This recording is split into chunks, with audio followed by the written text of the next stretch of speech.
Akala mo ba ang mga anghel ay mga batang may pakpak na nakasuot ng diaper o mga poging lalaki na may harpa? Maling-mali ka. Kung makakita ka ng totoong anghel ayon sa Biblia, baka himatayin ka sa takot. Hindi sila nandito para maging aesthetic. Sila ay mga celestial beings na puno ng mata at apoy. Magsimula tayo sa seraphim.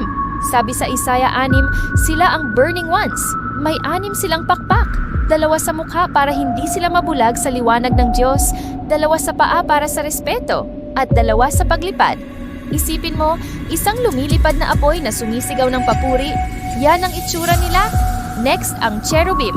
Kalimutan mo na, yung mga cute na Cupid, ayon kay Ezekiel, may 4 silang mukha, tao, leon, baka, at agila. 4 din ang pakpak nila at ang buong katawan nila, pati likod, kamay, at pakpak, ay punong-puno ng mga mata. Bawat galaw mo, nakikita nila. Pero ang pinaka-weird, ang ophanim o the wheels. Hindi sila mukhang tao o hayop. Sila ay mga naglalakihang gulong sa loob ng isa pang gulong na kulay berilo at punong-puno rin ng mga mata sa paligid. Umiikot sila at nagliliyab. Para silang mga UFO na galing sa ibang dimensyon. Nandyan din ang dominions at virtues. Sila ang middle management ng langit. Sila ang nagpapanatili ng order sa cosmos at nagbibigay ng lakas sa mga gobyerno at kalikasan.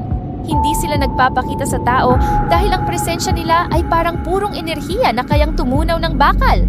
Ang mga archangels at angels ang nasa pinakamababang rank. Sila lang ang may humanoid form, kaya sila ang madalas nating makita sa sining. Pero kahit sila, tuwing nagpapakita, kailangan nilang sabihing, huwag kayong matakot dahil nakakabulag ang kanilang liwanag. At heto ang nakakagulat.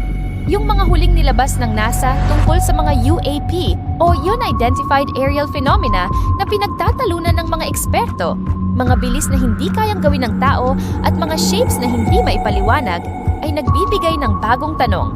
Yung sinasabi nating alien sightings ngayon, sila ba ay mga extraterrestrial? O baka naman, sila yung mga nagliliyab na gulong ng ophanim na sinulat sa Biblia libu-libong taon na ang nakakalipas? Sa tingin nyo, alien nga ba yung nakita nila? O isang anghel na nasa Biblia? Komento kayo sa baba at i-follow nyo na si Teacher Noob para sa mas marami pang harsh facts.